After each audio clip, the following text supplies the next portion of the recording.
And here's the producer of the Recovery Alley Show, Marcelo aka Wolverine Perez.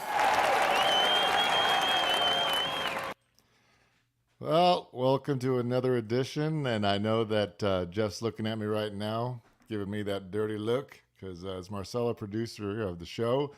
But I just want to big shout out to Quinn and his operators there in California. And if I may, couldn't help myself. But yeah, so I was there with Central Towing, but let me bring Geoff, because I know he's probably chomping at the bit about something that he's going to say to me, and we'll just go from there. Hey, Geoff. Man, I'm beating on my desk. We're halfway through that countdown, and I'm watching people pack in, and I'm like, just cut it. Let's go to the.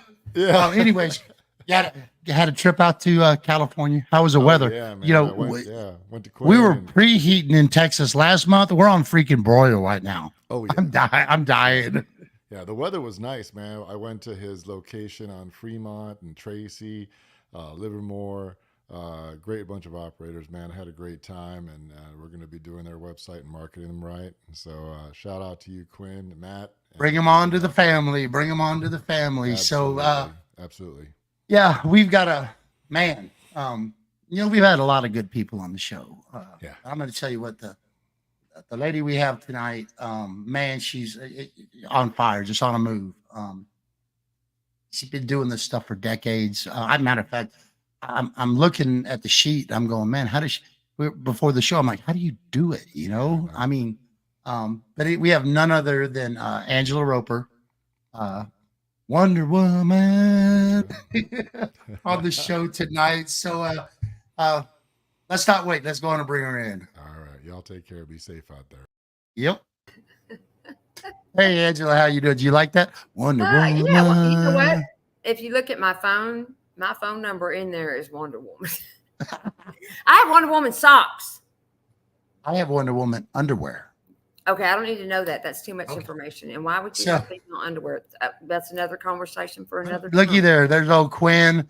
And first of all, Tim's on right now, Angela. Tim's on there. So I'm here. So as everybody knows, Tim had a pretty bad accident about 6 weeks ago. And I don't know if Marcelo's got it. Tim's probably going to hate me, but Tim is on the mend. And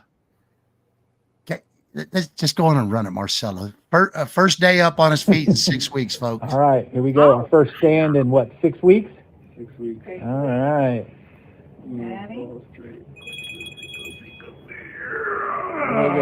Yeah, now give him the finger.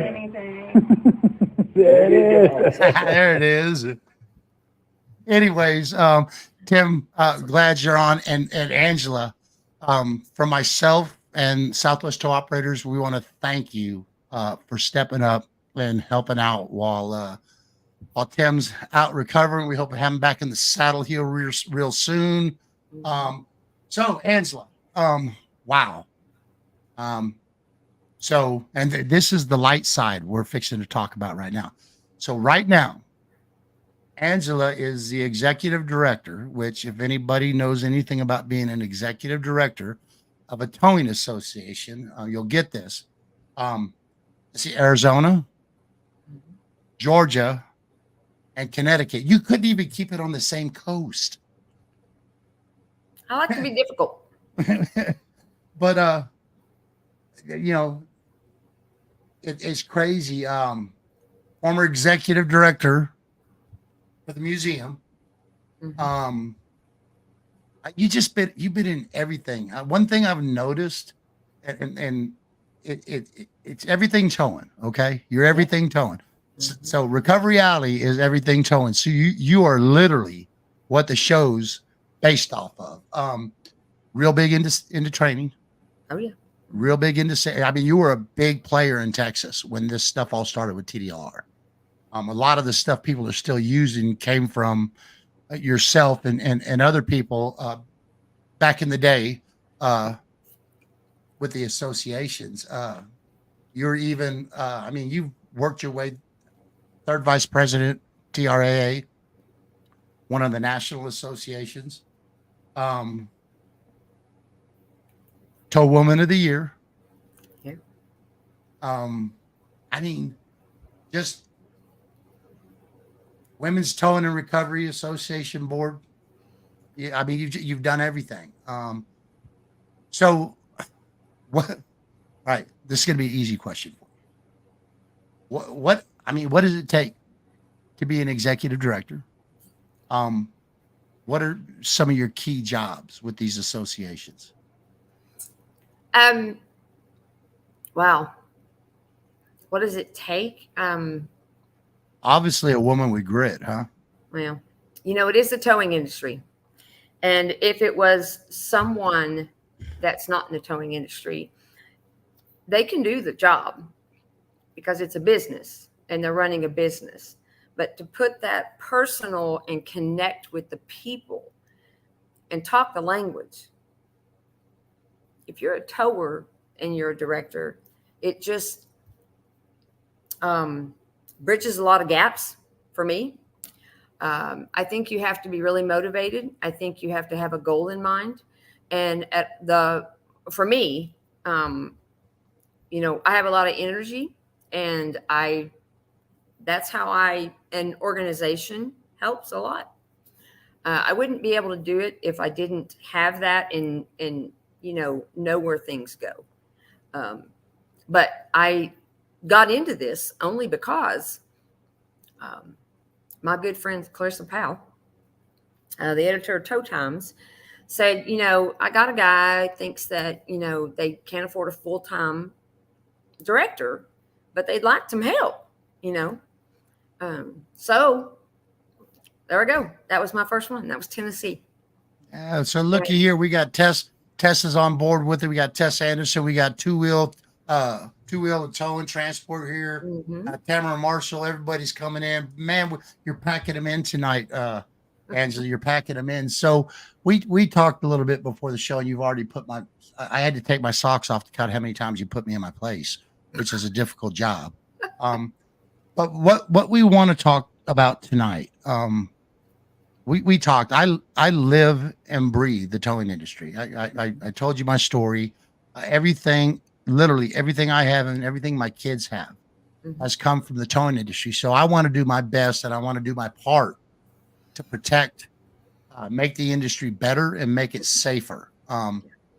So we talked about what's going on, and I've seen it since I've been in the industry. A lot of times when we have issues pop up, regulatory issues, legislative issues, it seems to me that a lot of people in the towing industry have kind of had that head in the sand. We're just going to wait it out. It's going to go away. And that's worked for a little while. That did. Southwest Tow Operators, they were at their most membership when, oh God, TDLR's coming. Oh my God. I was there. No, I lived there. You were there. Yeah. So, and then as we talked about it, we need to embrace good regulation. We need to. Absolutely. That's what our hope was with TDLR. But then, you get some of the smaller guys, these one truck guys, that's not who they're going after. There's some of the bad actors. They're going after companies like big companies that they know, okay, they're going to pay the fine. They're going to pay the fine. That's, and you get an NOV from TDLR, you better know what you're doing, or it's going to cost you a lot of money. So, so when people kind of realize that TDLR didn't really have the teeth they thought they were going to have, the membership starts dropping off. People don't renew. And, in the text for the promo that I put out, we need to seriously talk about the sustainability in the future of a state towing association. You can no longer have that mindset that I don't need to be a member. They're going to do it anyways. Yes. And we will do it anyways as long as we can. But without membership, we can't drive the association. We can't pay lobbyists. We can't have PAC funds. We can't afford to do things at the Capitol. Can you go anywhere from there? Oh yeah, I go a lot of places from there. I completely agree. And what you say, I hear all the time is that, you're just going to do it anyway. Why do I have to join? You don't reap all the benefits if you don't become a member, because there's more than just legislation that we do. One thing that is very important to me, and became very important when I started on this journey with Arizona, was I asked the president at the time, I said, okay, give me your top 5. I need your top 5 priorities, what you want me to do. And, he listed them. And I said, okay. So I went and got all those 5 things done.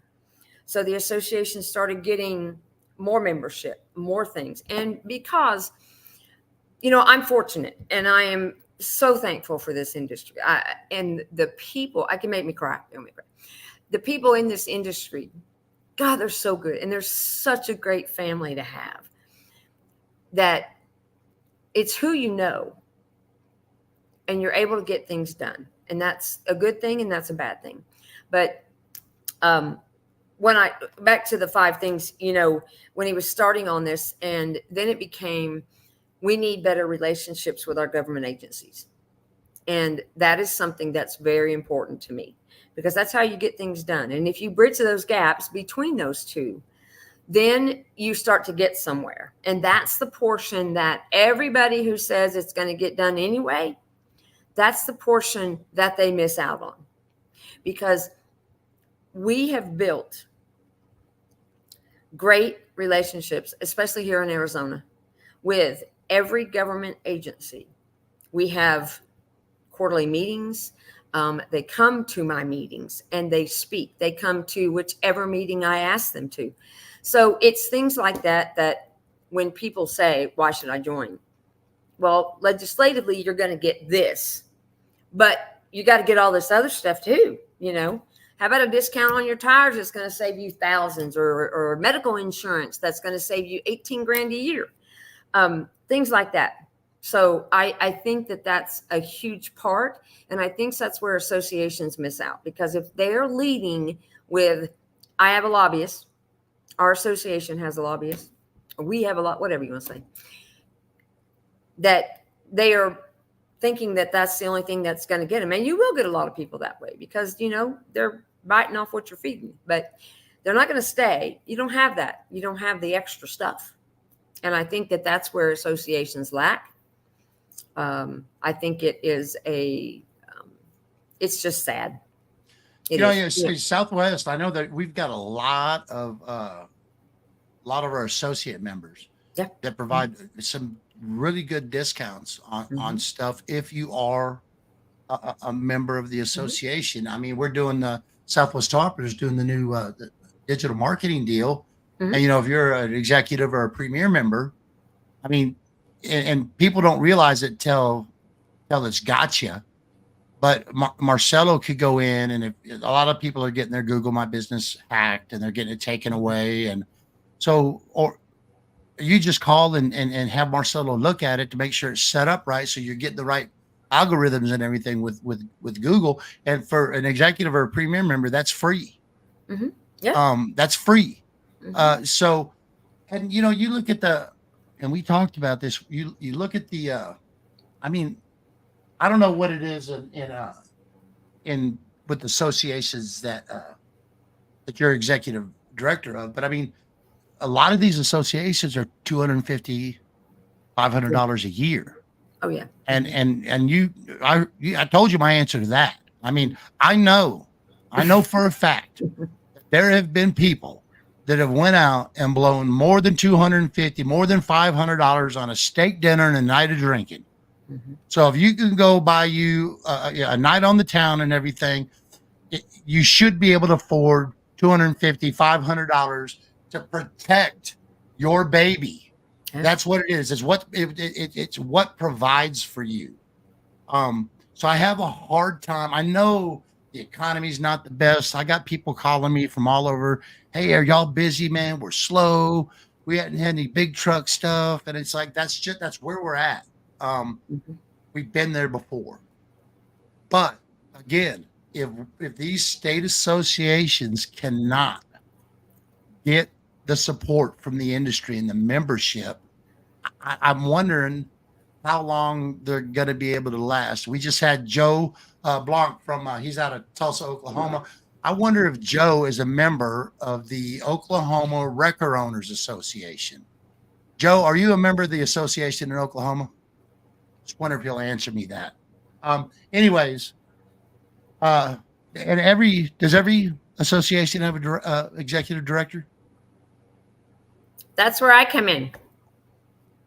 Because again, if you have a smaller association or even a larger one, and it's been struggling, whatever, but if they can't afford a full-time director to do the things that need to get done, then you need to hire someone on an hourly basis that does it remotely and can take care of your billing, invoicing, meeting setup, fundraisers, building relationships with government agencies, if you give them that power to, doing different things. So you're like a traveling nurse, but you're a traveling executive director. Yes. I get it. Well, you've done a hell of a job. Let me tell you this though. Let me say this, Geoff, and it works. There are a lot of people that were skeptic in the beginning about how was it going to work, and it does work, and it's successfully. And you would be shocked at how much money it actually costs to have the traveling director for an association. You'd be shocked. Yeah. So it's cheap, Geoff. It's cheap. Not that I'm cheap, but it's cheap. So I kind of want to, I hate to say this word. I want to kind of circle back though. When we talk about sustainability, mm-hmm. what do you think is in the future if these associations can't get the membership, can't get the backing, can't get the funds? What happens? They're going to go away. They're just going to go away. And then when they go away, what's going to happen to the towing industry in those states? They're going to get walked all over. Mm-hmm. Yeah, because there'll be nothing to stop legislation from doing whatever they do. People who don't understand legislation and how the political realm works, not that you have to be an expert, but I can give you a brief synopsis of it and you'll go, okay, I get it. But people who don't understand that don't realize that if you don't have an association and you don't have people driving that force like you or like me or whoever, then you're going to get laws or policies that are not what you want, and you don't have a say. You're just going to have to do it, or you're not in business. And I think that that's the big thing that no one gets, because they think it's not my problem. Just go away. Right. Uh-huh. So I support my association with membership, time, all kinds of time. When it's showtime, my whole family goes. My wife, my daughters, my son-in-law, and they're all working at the show. And you know what? They love it. They love the people in the association. We've been taking Recovery Alley on the show. My daughters are helping me with that. And they're like, "Oh man, you're the Recovery Alley girls." Mm-hmm. So I really worry with the temperature in the industry right now. Mm-hmm. So if we didn't have any associations right now, we would be screwed. Yeah. Bad. Mm-hmm. I mean, there's things coming. And the other upset, so we go back in June, the Federal Motor Carrier Safety Administration, the comments on and yeah, I was privileged to be able to present. And I think there was 59 people. If I'm right, 59 or 60. I don't know if you knew what the count was or not, but I don't think it was that many. Honestly, okay. I don't think it was that many. I was disappointed. I mean, I was in the middle of a tow show, stopped the live shows so I could do this. That's how important it is to me. I mean, it's just everything stopped, you know, and I was disappointed that there was not more people there. Oh, so was I. I put it on Facebook immediately. When I saw who was there and who wasn't there, I'm like, wait a minute. I put it out there. I was so disappointed that there were not more associations in there. And I have almost a 4,000 person follower on Facebook. Yeah, and then maybe what I was thinking is I was looking at the comments because they closed comments on the 1st. I think they were supposed to go to the 31st, but anyways, they ended up closing comments on the 1st. And I think I went in and put my comments in. And I think there's 59 or 60 comments, and that's almost even more disappointing. Mm-hmm. You know, that you couldn't. I don't know what they're thinking. I don't know how to get these people going, because you're gonna have to pull your head out of the sand. You're gonna have to pull your head out of the sand really quick. So what is your take on the FTC stuff?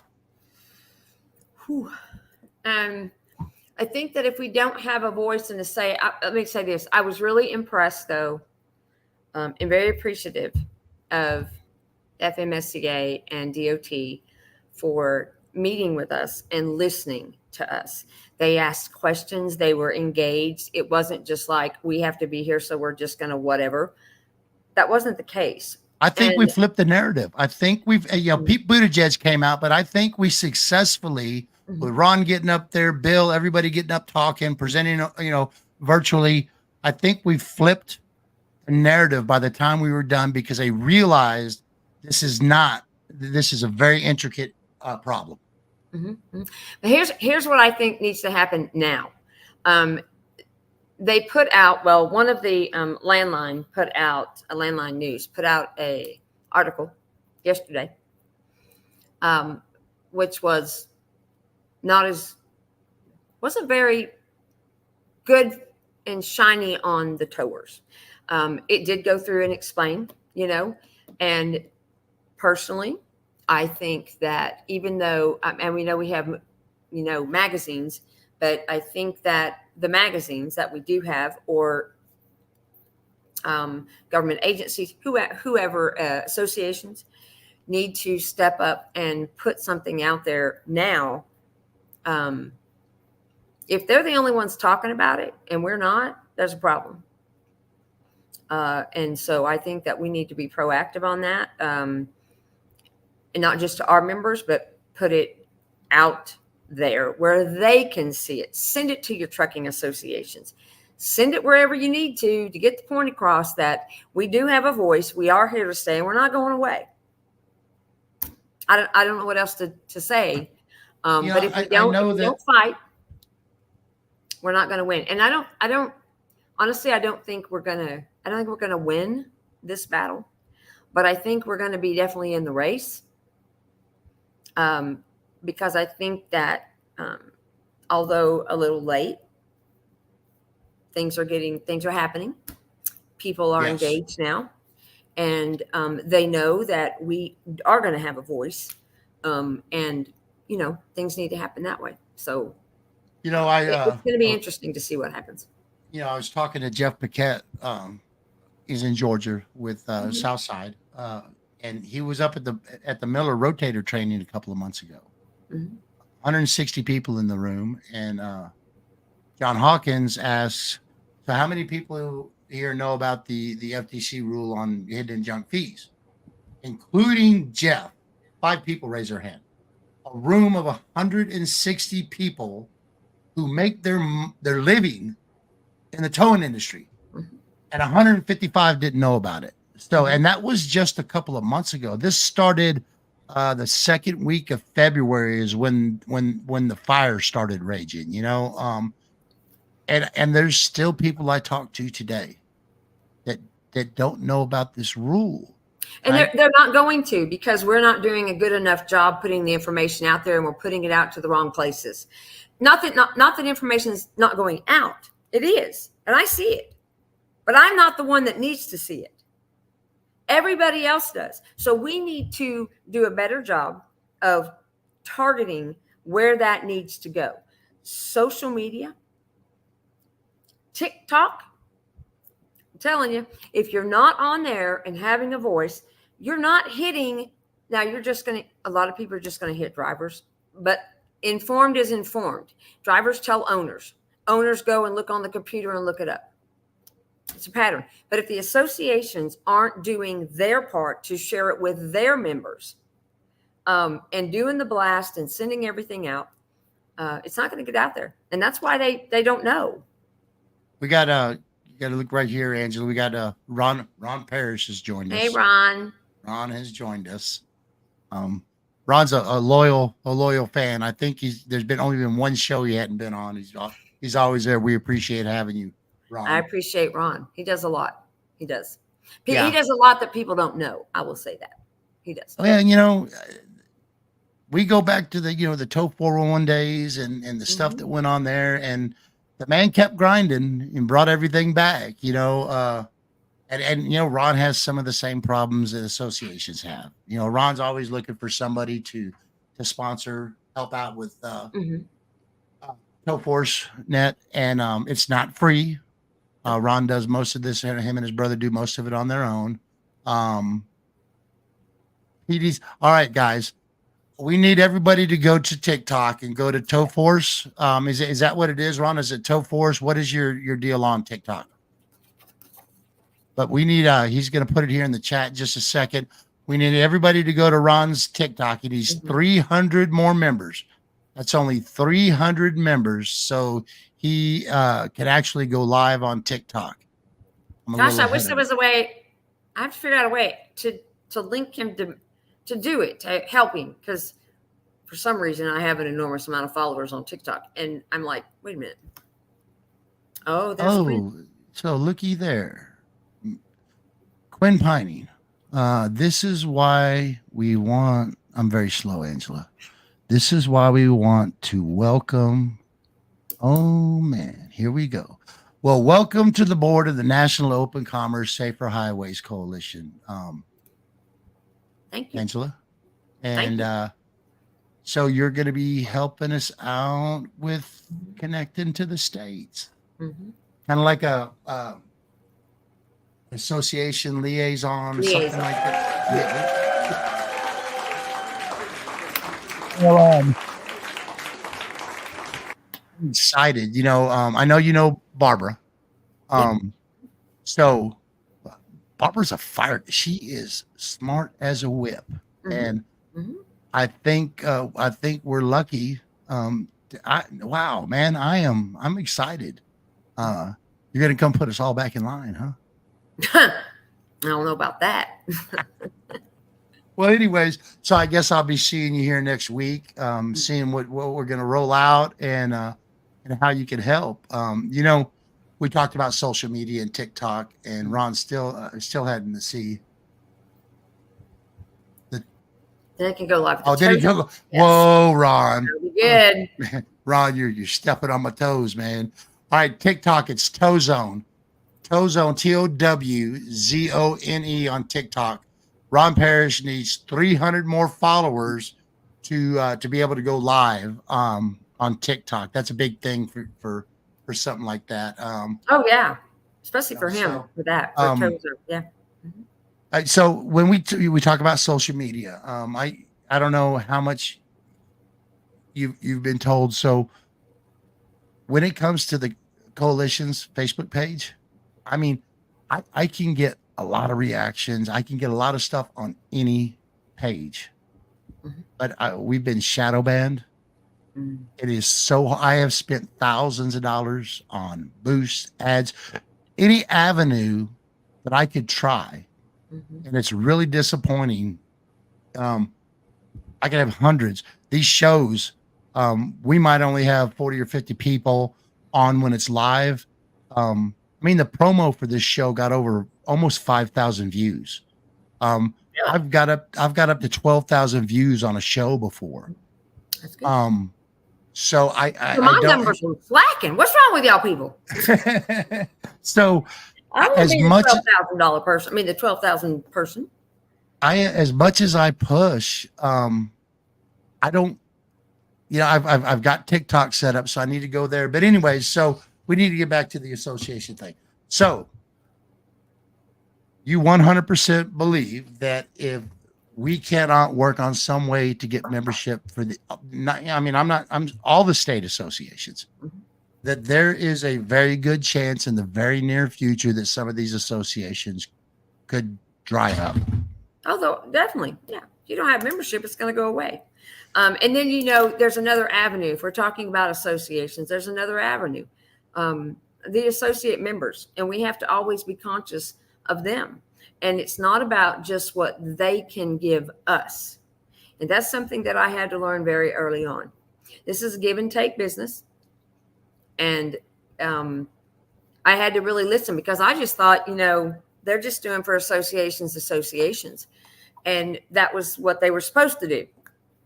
But in fact, it does need to be a two-way street, and you do need to give back to them. And if you don't have them either pushing you, it's not, their membership, they are people, they are bodies.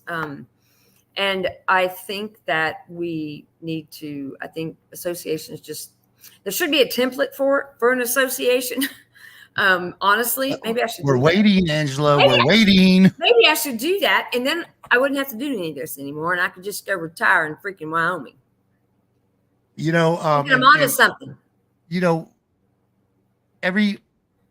Every state in Texas, we have a legislative session every 2 years, every other year.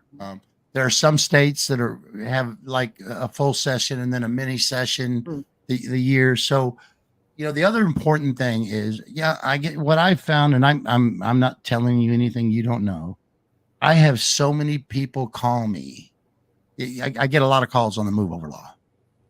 If there's a struck by, I get a phone call, or I get a call on something, and I piss them off because I said, well, no, that's not a struck by, that's a works on death. And I know a lot of these guys got a lot of passion, and they want people to go to jail forever and stuff. And it's just, that's not our justice system. But when we've got a bill, and whether it be a good bill or a bad bill, because it's not just about getting bills passed, it's about finding the bills that are going to harm your industry and be able to stop those.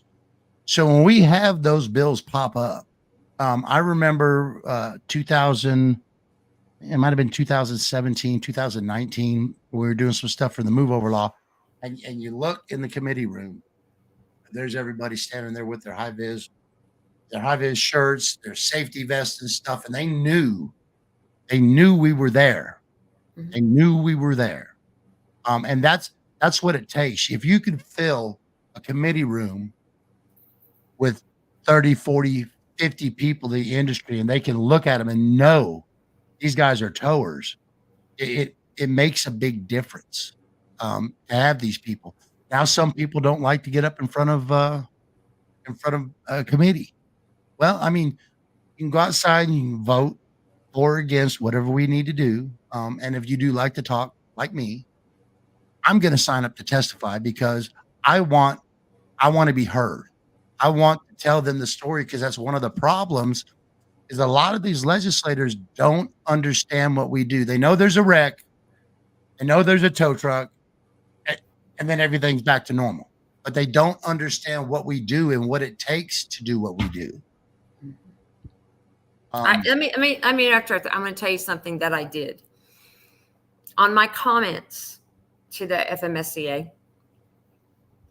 If you go and look at AFTRA's comments, my attachment is an Excel spreadsheet, and all it is consent, non-consent, private property, and the explanation for them, because they kept asking and kept saying, we know it's different, we know this, but they don't understand. You are absolutely correct. Every legislator that I talk to doesn't get it.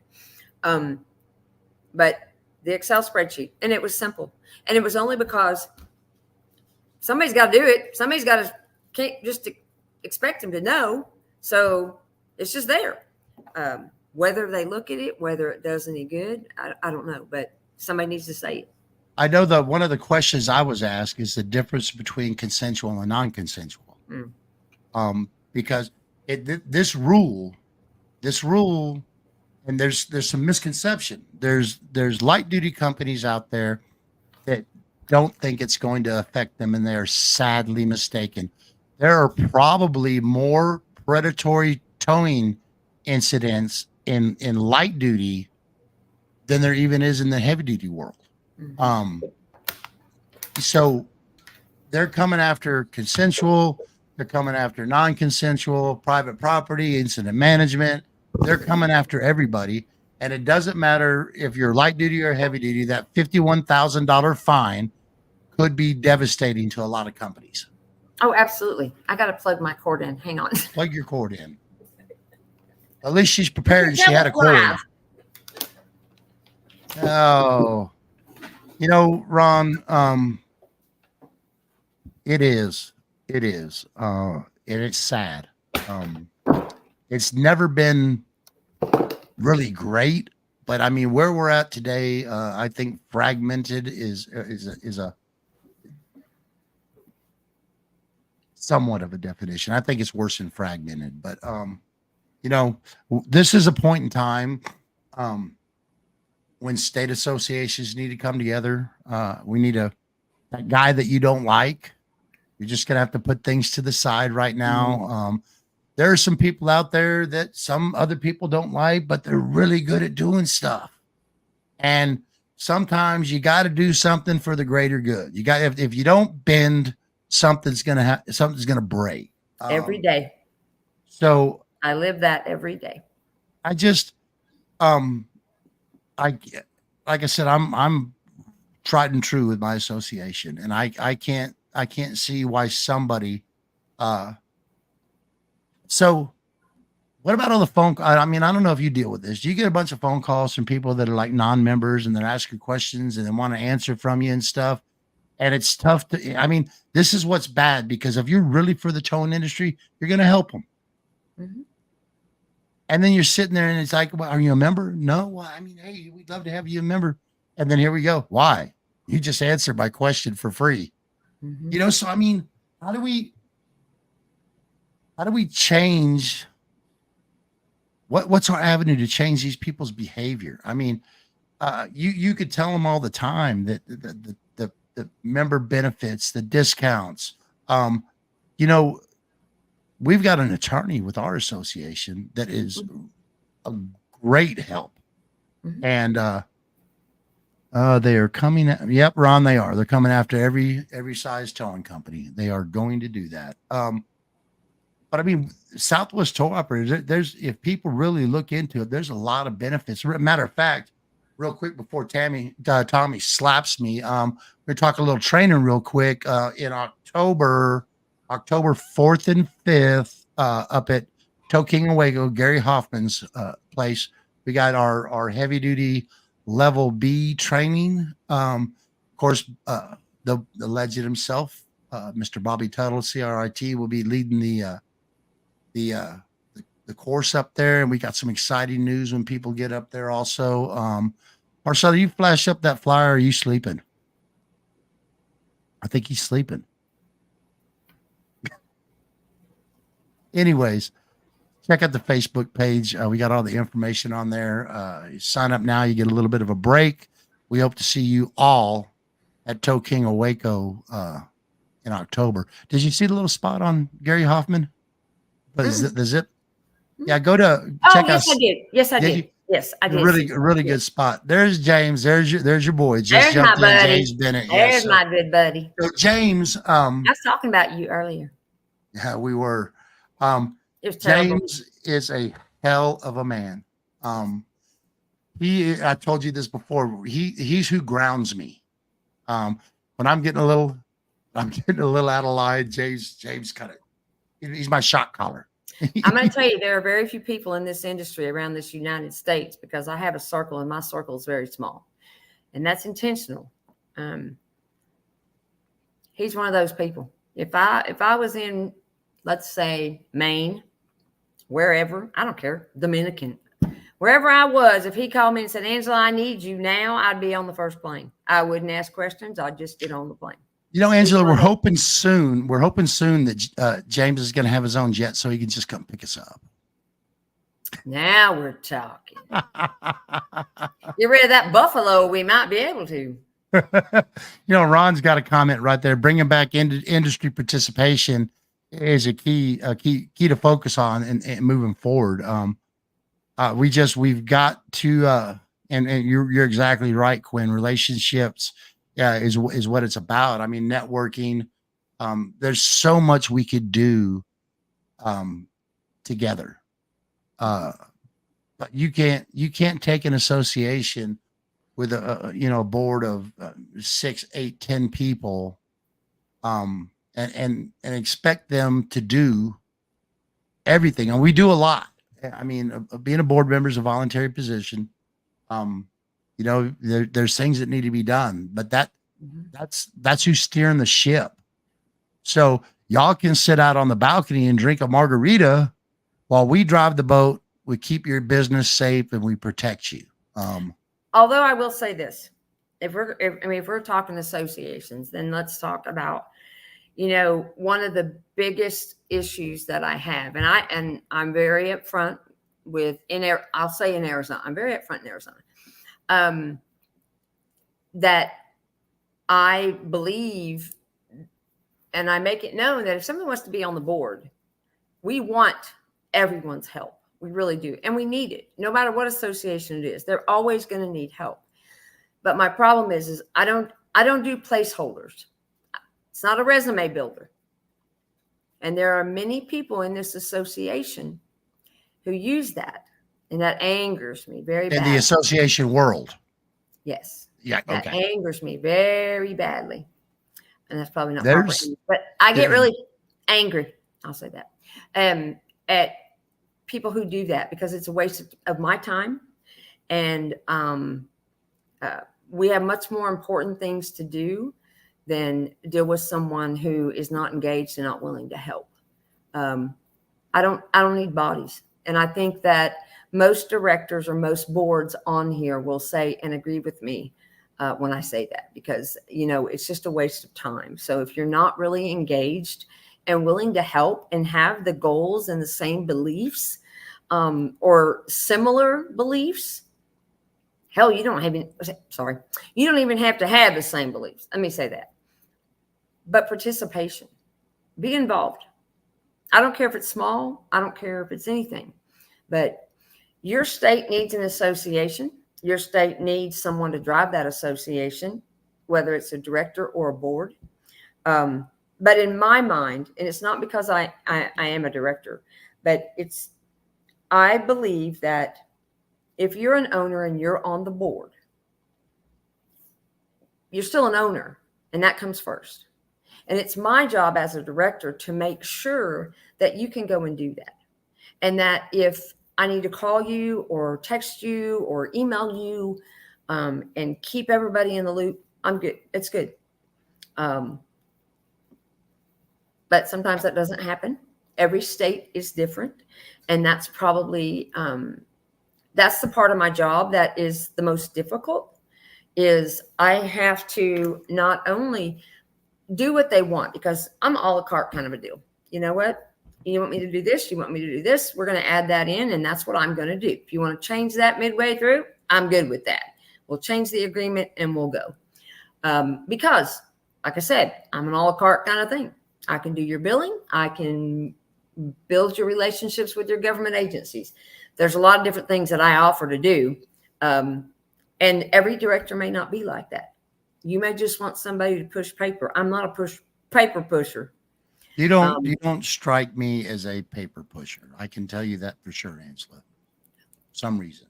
I'm a busy girl, and I like to be involved, because when I say, it's difficult, you have to learn not only their laws in their state or have an idea of those laws, so you can answer those questions when people do call.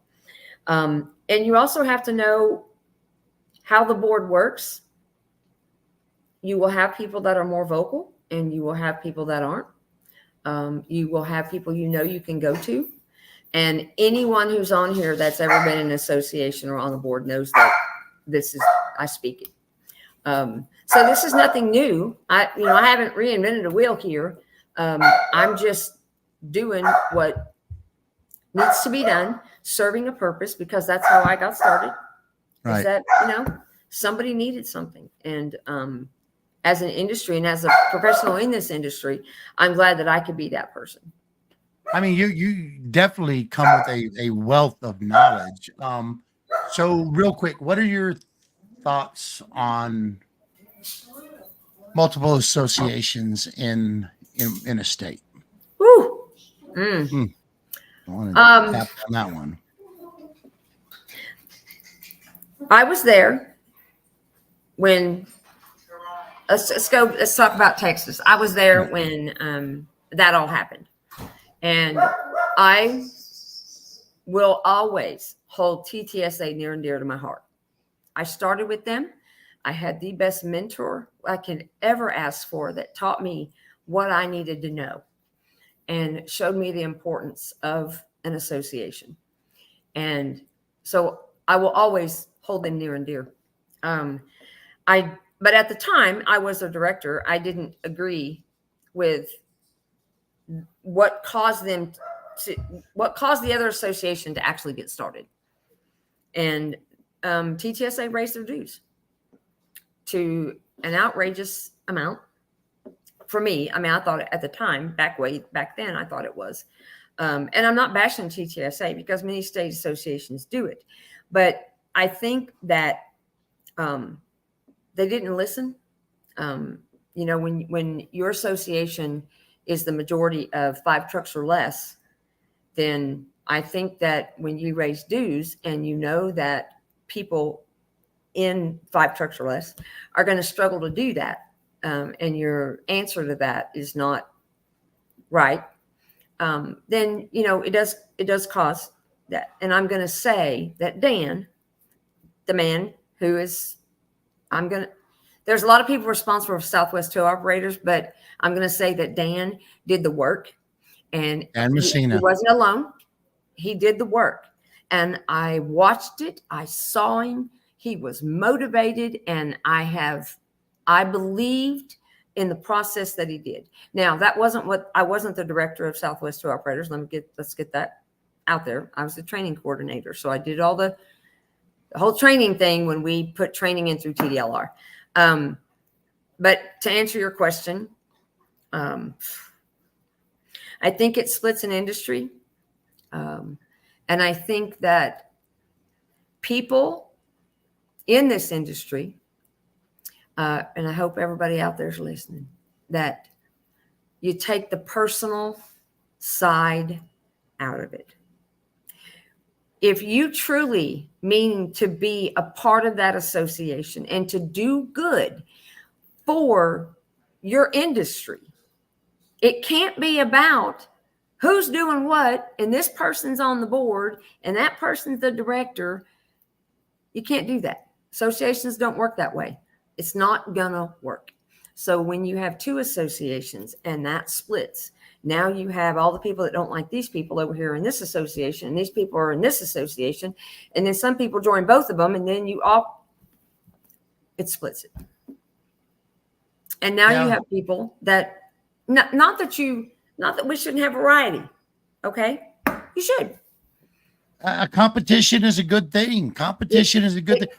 And in these states where you do have 2 associations, my deal is to let these associations live. That's what I want. So, I mean, if you feel that TTSA is a better fit, just be a part of an association. That's what we want. We want you to be, they don't realize the representation that they get. I mean, Tommy's on the phone every day. He's relaying information to us. It's like you said, because as a director, you're kind of like the hub. You're the hub. Yeah. He's the one that shoots out all the emails. He's the one who. You're the hub. You're the hub, and it's a lot of work. And I am really impressed that you do this at this time for only 3 associations, because you've been working with as many as 5 at one time. Yeah, 5. It's been Mississippi. That was brief, but Mississippi, Tennessee, Utah, Georgia, Connecticut, and Arizona. Arizona is my full-time. That hands down, every association knows that Arizona is my full-time gig. But I don't think that any of the associations would tell you that it's slacking. You know, some presidents step up more than other presidents. Some presidents are very engaged with their director and making things work. You know, some people leave it up to the director. If they're We're very lucky because we have Gary Hoffman. Yeah. Mm-hmm. Yeah, we're very lucky. Great guy, one of the founders of Southwest Tow Operators. It's like I said, man, I couldn't have got put in a better spot. I mean, these guys took me under their wings, and Sherry, our lobbyist. Mm-hmm. Oh, I feel sorry for her, man, because I'm on the phone. Sherry, and she, look, Geoff, that's not the way it works. Mm-hmm. You know, it took me a couple of sessions to realize just how the legislative process works, you know. And I felt kind of stupid the first few meetings I was on. Well, it's going to be there. It's on calendar now. And I'm like, I have no idea. So I just called Sherry and I said, look, and you got to tell me what it all means. Mm-hmm. Yeah. Because I don't understand it. It can be a lot, but I mean, it's really cool. I've had 2 bills passed into law since I've been with Southwest Tow Operators. Mm-hmm. And every time I'm up there testifying, I don't know, we're both old enough to know this. Back on the Saturday cartoons, when they played the little cartoon about how a bill becomes law, I swear to God that I could hear it in my head when I'm testifying, and I almost start laughing. It's so crazy. So yeah, that's the things. What is the most important thing about an association? What do you think the most important thing is? Relationships. You have to, and I say bridge that gap a lot, but I've seen it. I have lived it. And whether it's personal or professional, what you do with your association makes a difference, whether you see it or not. You know, I'm not going to beg anybody to be a part of an association. You can't make them. There's people who are never going to join, and that mentality is okay. That's their choice. But if you're in this industry and you want to make a difference and you want things better, pardon my language, but don't just be a bitcher on the sidelines. I don't need that. Nobody else does. Don't sit there and tell me and preach to me a doer. how this world needs to be done, how we need to do tow. There's some kudos for you there, Barbara Christensen. She said, I'll be the first one to say that Utah would not be where we are at without Angela's help and leadership in getting the association reorganized. And I'm going to tell you something about you're like the cleaner. You're the cleaner. That's me, cleaner. But I'm going to tell you something about Utah, and I am really, really impressed. You know, when you go in, and it's kind of like a template we were talking about with Utah. When you go in and you organize things and your board gets engaged, okay? And speaking of Barbara is, you know, she's a sponge, and she wanted to learn as much as possible, and she's smart as a whip. I mean, and research is her thing. So if you guys ever need research done, call Barbara. Oh, man, and she will dig till she finds it. Yes. All right. Now I'll tell you that. But what impresses me most of all is that she has stayed the course. She has stayed with the goal of what Utah set forth. You know, when they came to me, and, you know, at the time their president, I was embarrassed. I'm just going to tell you, I went to their first meeting and people are fighting in the freaking bathroom. And I'm like, what? And you got a guy in there and he's chastising a state representative. And I'm like, why are you allowing this to happen? What is this disorder? Yeah, it was bad. But anyway, it's not that way now. And you know, we were starting to talk before I left. We started to talk about move over day. And that's something that's very near and dear to me. And she kept up, and she's done it, and she's put in the work. And it makes me as a director and as a tower in this industry very proud. I am very proud that when you do something and the work you do gets carried on, that's like when I see my company truck. Well, I used to be company truck before I sold. When you see that driving down the road, you kind of sit up a little taller in your seat. That's a little pride there. I did that. That's mine. Yeah. Yeah. We got JT Tracy. He's got a little comment right there. It says, a lot of the owners, not all of them, think that they're entitled and only show up for the non-work parts while taking credit for what a few steps. He's right. And that's we the talked resume about, builders. That's the people that we don't want. It's tough. It's tough to be, whether it's an executive director, whether it's a board member, whether it's a legislative chair. It takes a lot of time from you. But that's why. Go ahead. That's why this membership is important. Yeah. And we will go fight as long as we can, but we can't fight without support. No. And one thing that I will say is that associations are a business. And I think that's what people forget. It is a non-profit business, which means it's a government. We have to file papers with the federal government that show we are a legal nonprofit association. There are responsibilities that come with that. And you are running a business. So to sit in a country club. No, and it takes money to run them. If you want to do it correctly. Now, I will say there are associations out there that never have had a lobbyist. So some of them have just gone up there and done it themselves. Kudos to them, but you need the lobbyist. And I was really shocked. I love him. Hope he don't get mad at me. But when I went to Tennessee and they retained an attorney. Now I know you guys do, but they retained an attorney. And I'm like, why? You have a lobbyist. Why do you need them? Why? What are they going to do that the lobbyist can't do? If you need somebody to write a bill, your lobbyist can write the bill. Mine does. So I just think that it's a business. People need to remember that. You need to have money.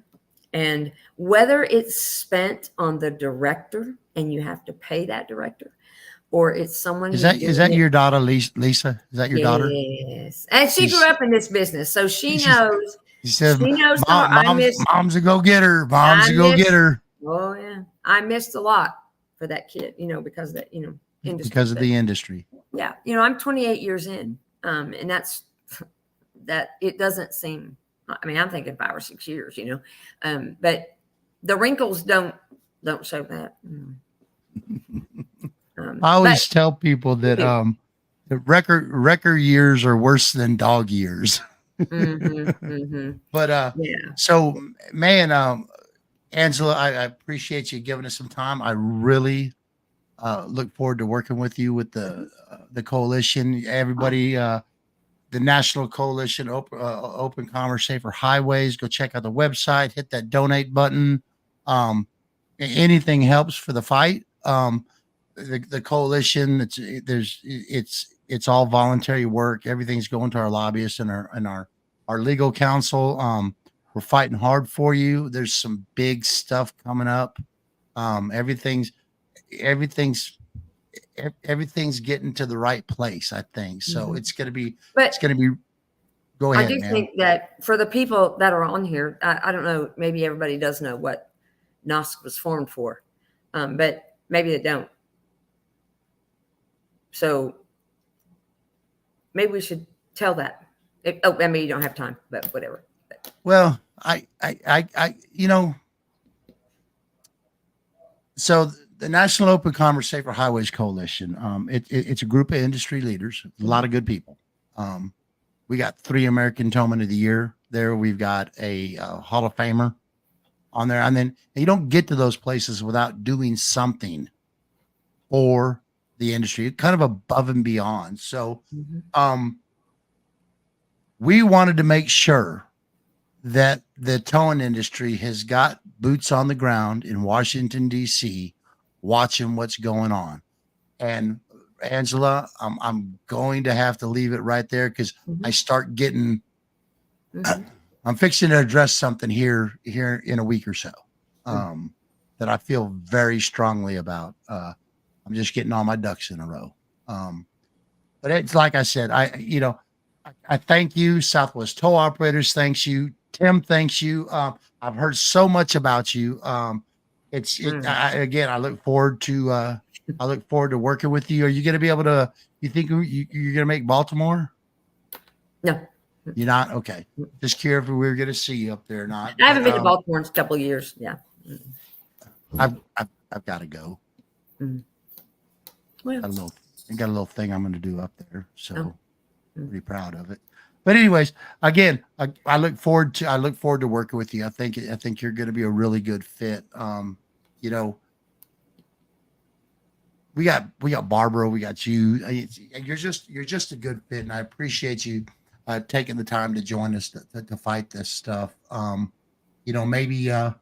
Maybe we come back after we get into this FTC stuff and we talk some more.